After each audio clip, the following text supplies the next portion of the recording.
Welcome to Perspectives, a podcast by Essence Learning LLC, and a place where leaders learn from leaders. Let's join today's episode.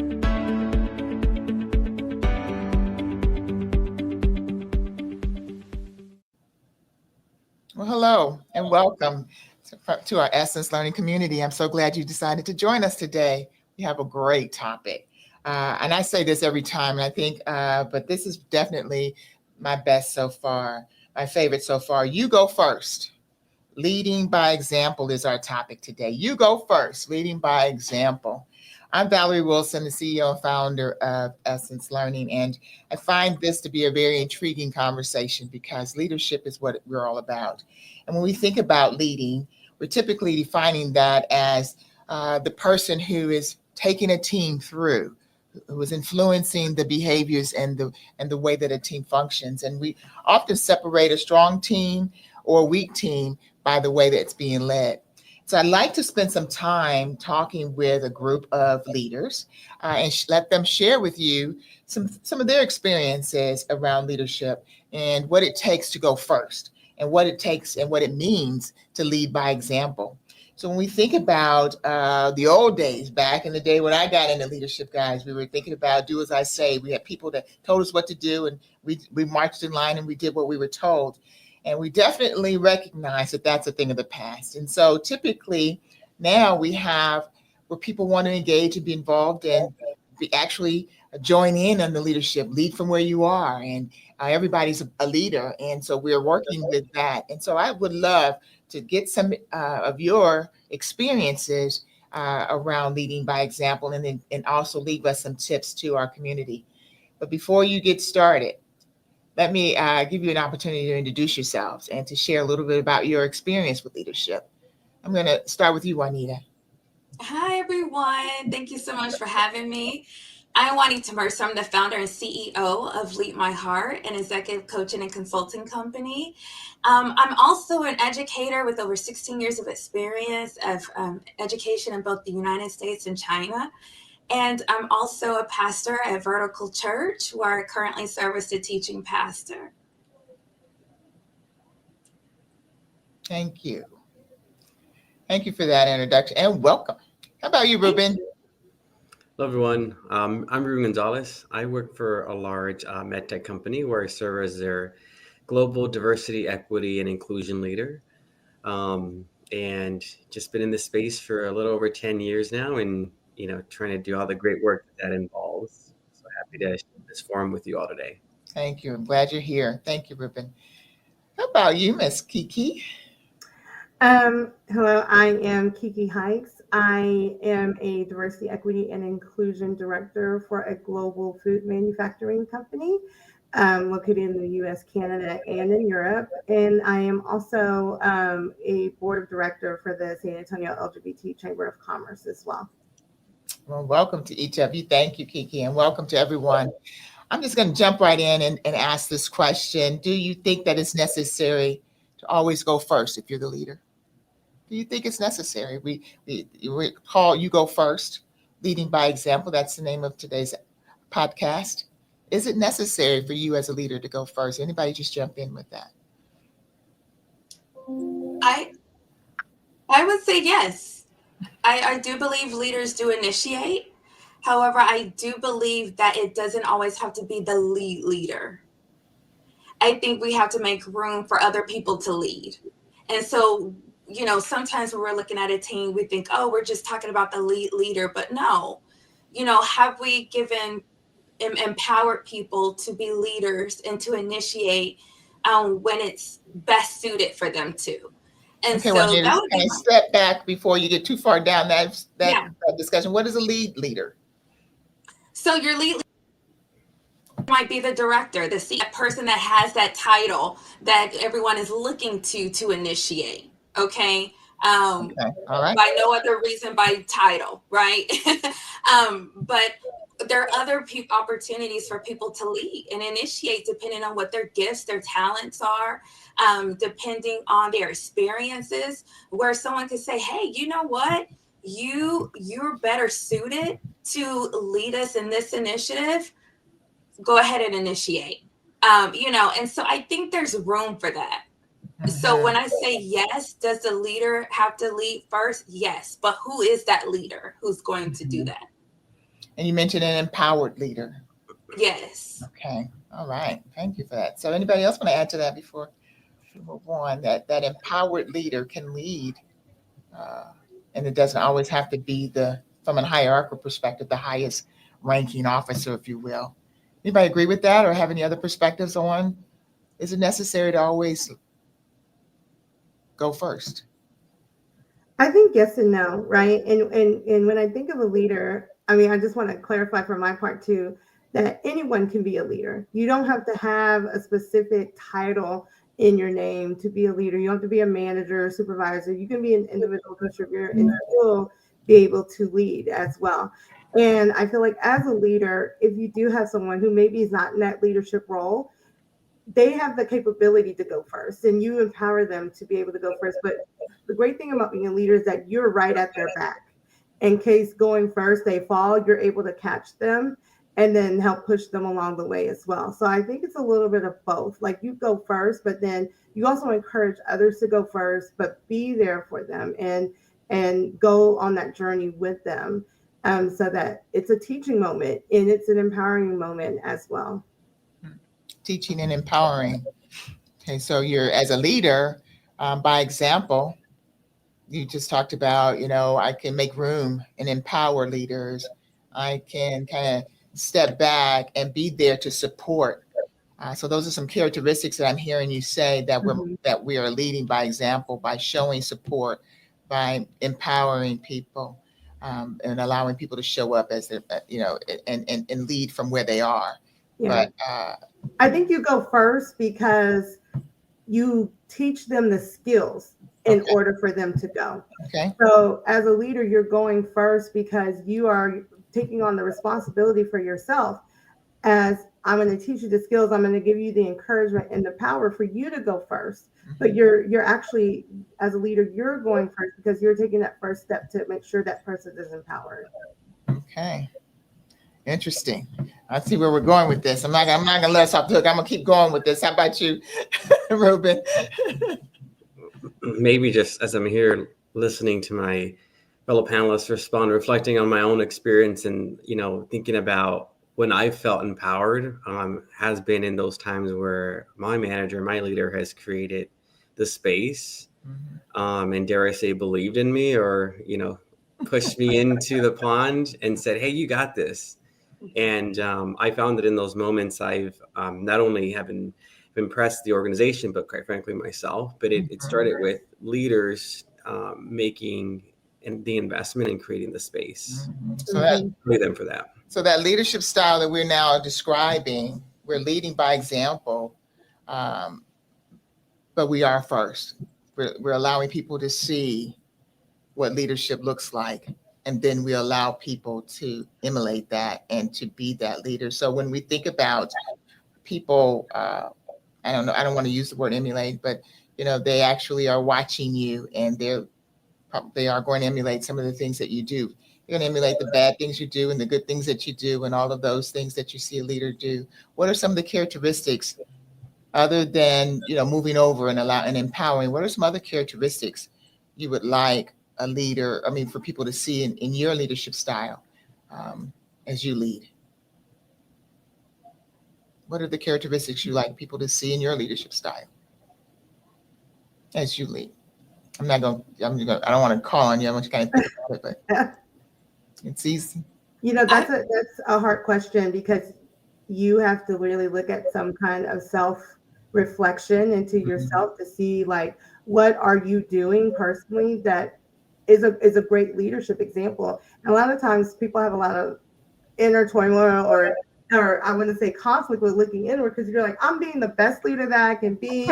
I'm amazing. People love me. I'm great, but it does take some time to pause and really think, are you being successful as a leader? Is your team getting fully a true leader and whatever you do as well? So I one of the important things for me is feedback, consistent, honest feedback. If I'm doing something that you feel is not benefiting you, it's not a good leadership skill, I want to know about it. And I want to know your suggestions on how I can change. Because having that two-way conversation with the people that you lead, that's a key part for me in being able to really, really eliminate like all of those behaviors, those bad behaviors, and really work on how can I really be a true leader for the people that I need to be a leader for. That's great, Kiki. So really looking for that characteristics and want to have this two-way type of conversation. I want to be able to give feedback, but I also am expecting and need you to give me that feedback. So you're going to model that behavior. Anybody else? What other characteristics, Juanita, that you demonstrate as a leader? Yeah, I want my team to know that I believe in them and their capabilities and their strengths, and to know that we're doing this together. You're not here alone. Leadership is not just about how I lead you. It's also how you affect how you lead me, like followership, right? I don't know if you're familiar with the idea of followership, but it's still this idea that we're in leadership together as a partnership. You're not doing it alone. And so when you have those kind of conversations and you use that kind of language that I'm not even leading on my own, that it takes your strengths, it takes your feedback, like you said, it takes, your experiences and bringing that to the table, we can do wonderful things together. I think one of the things that has kind of really put a bad taste in my mouth regarding leadership is when I kept feeling like, gosh, do you believe I can do what you hired me for? Have you, you do want me to do the job, right? And when you want to tell me what to do, right? Yes, it's like, let me do what you said I was capable of doing from the beginning. And give me the opportunity to continue to show you what I'm able to do. Yes, does that require your criticism, your feedback, correction? Absolutely, it does. But give me the room to be able to do that. And so because I know what it feels like to not have that, I really go out of my way to make sure I give people the room to just go at it. That's kind of like my statement. Go at it. And then give me your best. And then we're going to come back and we're going to work it out, but go at it. Give me your best. Awesome. How about you, Ruben? What are some of the characteristics that you lead by example with? I think for me, the most important one is trust. Trust that they're invested in me and in my success. And I think we throw trust around a lot, but I think for me, what trust really defines is that they believe in my skill set. I can trust that they are going to have my back. I trust that they're acting with the best of intentions and integrity. So, they take some ownership in that. And I trust that they're leading, essentially me and our immediate team down the right path, because ultimately, they have the most direct line to that C-suite. And so that trust is key. And I think beyond that, if I had to choose another one beyond that, if I could be so fortunate to find another characteristic in an amazing leader, I would say one that's empathetic. And I think I want to pause on that word of empathy, because so often we say empathy and we think soft or, letting people slide. And I would say quite the opposite. Empathy in that they take a genuine interest in understanding me as an individual, but hold me accountable. I mean, that's how I've grown, is in, keeping me honest. Yeah. So, I love it. As you guys were talking, I couldn't help but think about when you think of a job characteristics of a leader, and you think about what are you looking for in a job? What are the competencies you expect leaders to bring?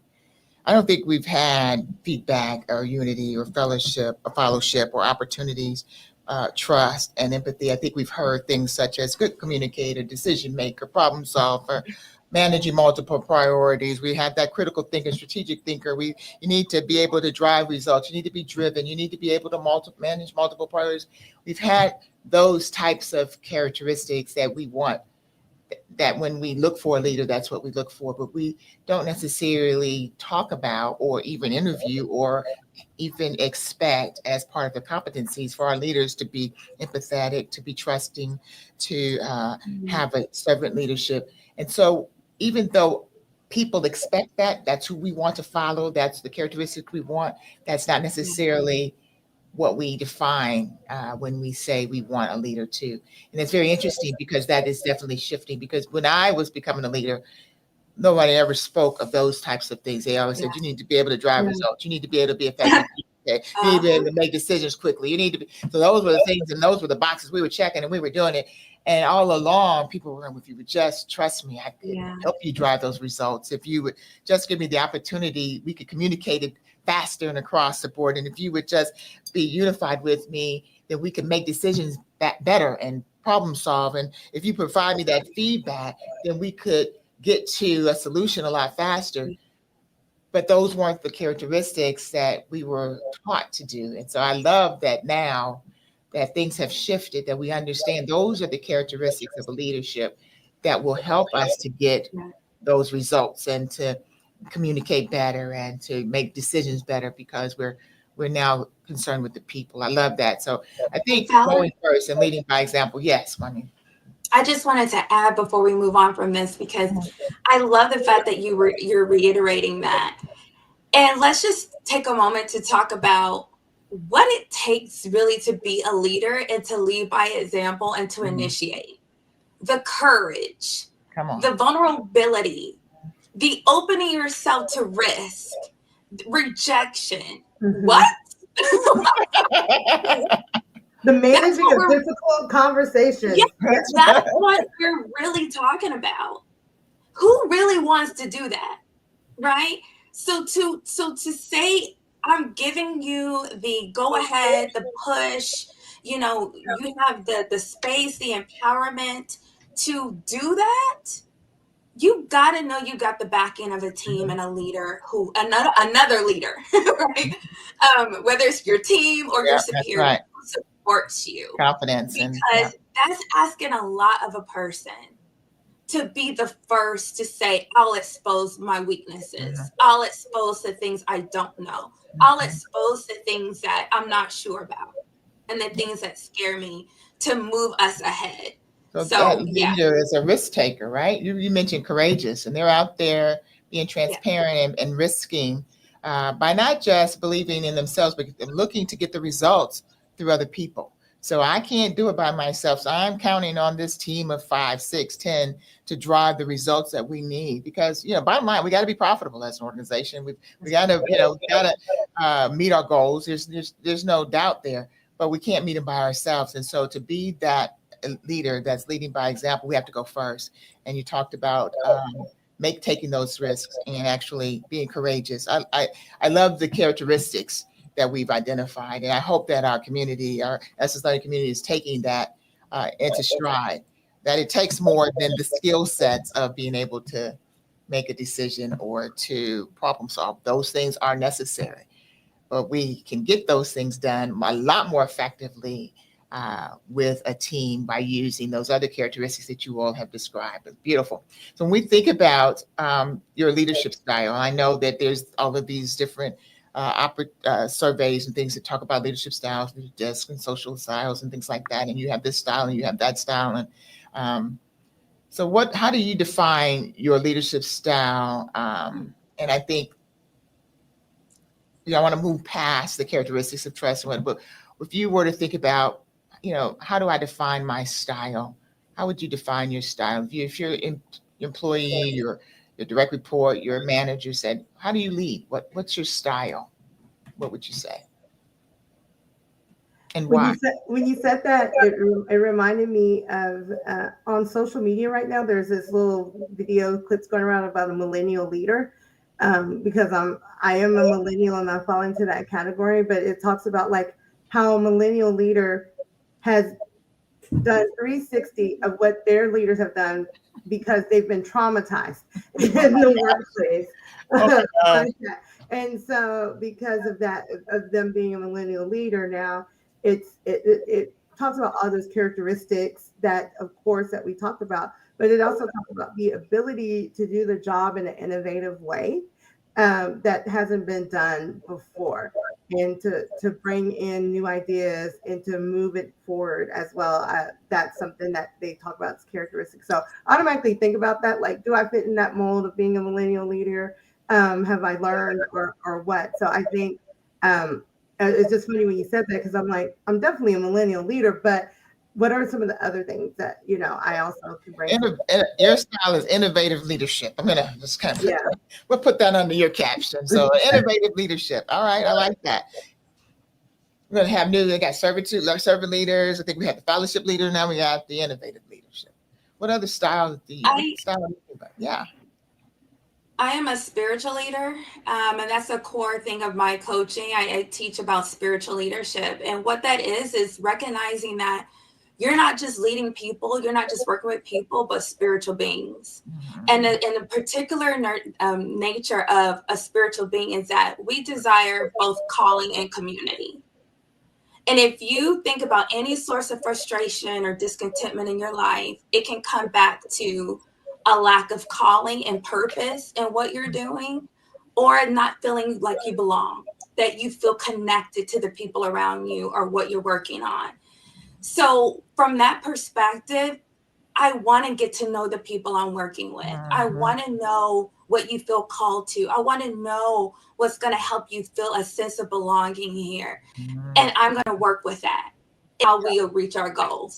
So first and foremost, when I can see people as not just an employee, but as a father, as a husband, as a son, or every other role they have also in their life, that's what's powerful to me. And the ability for me to be the effective leader I need to be for them is to see them that way. Innovative leader and a spiritual leader. Okay, Ruben, what's your leadership style? I don't know that I have a defined leadership style. I'm not sure that's a good thing or perhaps a bad thing. I can tell you what I try to practice, and it's in being vulnerable. Quite frankly, I have many leaders that challenged me throughout my career, and vulnerability always was a weakness of mine. And I started to practice it by means of how I showed up to work, what I shared with my coworkers, the investment I made in others. And it served me well in that people see me for who I am. They always know where they stand. And so I try to always bring that to the project, to the team meeting and my day to day, and that this is who I am. This is me being vulnerable. And it doesn't, again, I think we associate some of these words with weakness, and it's just, it's transparency. And I appreciate that in others. And I find that the more willing I am to share a part of me, whether it be professionally or personally, the more that they bring themselves to the table. And, we kind of coined this, like, bring your true authentic self to work. And I think for me, it's allowed others to kind of engage with me at a deeper level and really build strong partnerships where we have that trust as coworkers. That's so key. Thank you for that. And it kind of brings us full circle to understanding when we talk about leading by example. People need to know your style. You need to know your style and be true to that and be authentic to that, so that as I follow you, I understand what I'm looking at. I understand what footsteps I'm following, and I understand the direction we're going in, not just only from a goal perspective by tasks and projects and deliverables, but I also understand by example of the characteristics and the feelings and the emotions and the spiritual capacity that I have to show up to work. So if I have a vulnerable leader, then I know that vulnerability is going to be a part of my day-to-day. If I have a spiritual leader, then I know that spirituality is going to be a part of my day-to-day. If I have an innovative leader, then I know that it's part of my day, along with all the other goals. And that way I can navigate as an employee with my leader, because I understand. But if you're all over the place and you're just trying to make decisions and do the results, and we don't understand your style, then it's hard for us to get in step with you, right? Because we don't understand where you're stepping and how you're stepping and how you're navigating. So I love the fact that we can identify that. And many of that is from our own personal core values and all things that we've learned that took what Kiki said, the opposite. I want to go the opposite of what I was gone through, because I was devastated in the way leadership managed. We're in a new day. Our organizations are having to operate differently. with a new thought process. And even though those characteristics of we got to communicate well, we got to make decisions well, you have to have critical thinking, strategic thinkers, we have to have problem solving, we got to drive results. We have to have leadership styles that are human and care for people. And I think that's becoming more and more. I think we've talked about this in previous podcasts, and expectation. No longer people asking that of us. They're expecting for us to show up as our authentic self and human. So thank you all for that. And before we go, and time is up. Can you imagine that? You all have done such a wonderful job, but time is I up. can keep going. Before we go, I really want our listeners to hear from you. I said the last few things. I want you to have the last words in terms of some tips that can help them be better examples for their teams. Be honest. Honest. I think that's one of the biggest things we can work on as leaders, and to not be ashamed of the truth of not knowing, the truth of knowing. I've been guilty of knowing a lot more and pretended like I didn't, because I was in a room with people, a whole nother podcast, you know, who couldn't handle it. And so, but again, you know, so I would just say being honest, being transparent about where you are as a leader, where you need other people to step up and help in your leadership for the team, because it's not just you. Leader is great, but everybody has a role, and everyone has to play it. Awesome. Be honest and transparent. Don't be ashamed of what you know and what you don't know, and let people know where you are and what you need. Love that. Thank you. What other tips do we have? I also think about leaders being flexible.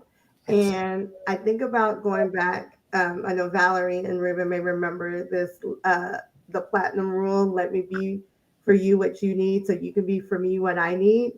I always think about that. Sometimes you need to be an empathetic leader, and you need to, you know, there are times when maybe your team is struggling, and there are times when maybe you have someone on your team who's going through something emotional, or their mental health is not really as it needs to be, and then you need to switch over to an empathetic leader. So I always think about that.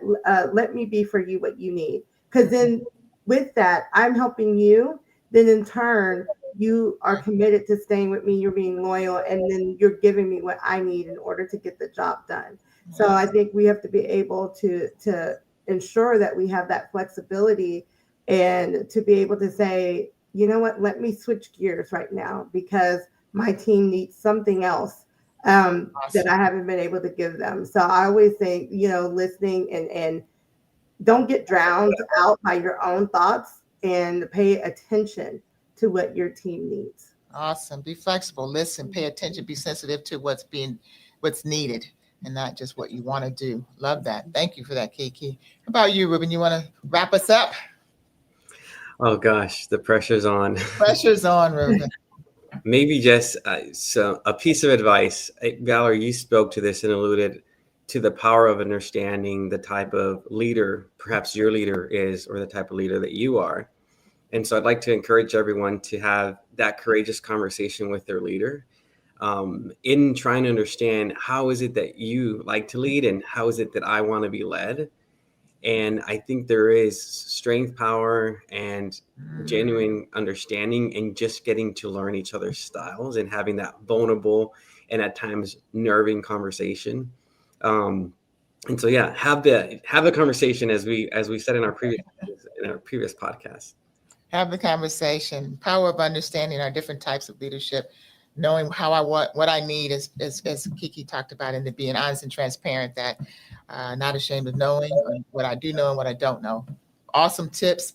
Thank you all for joining in. Thank you all, the panelists, for everything that you've shared, all the great tips. I know that we're all going to take something away from that. Please join us again in our next podcast.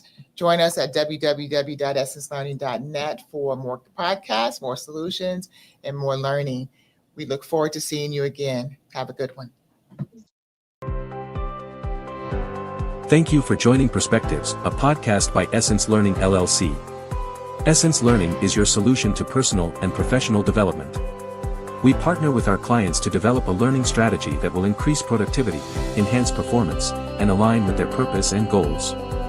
For more information, visit us online at essencelearning.net or call us at 1-877-657-5755.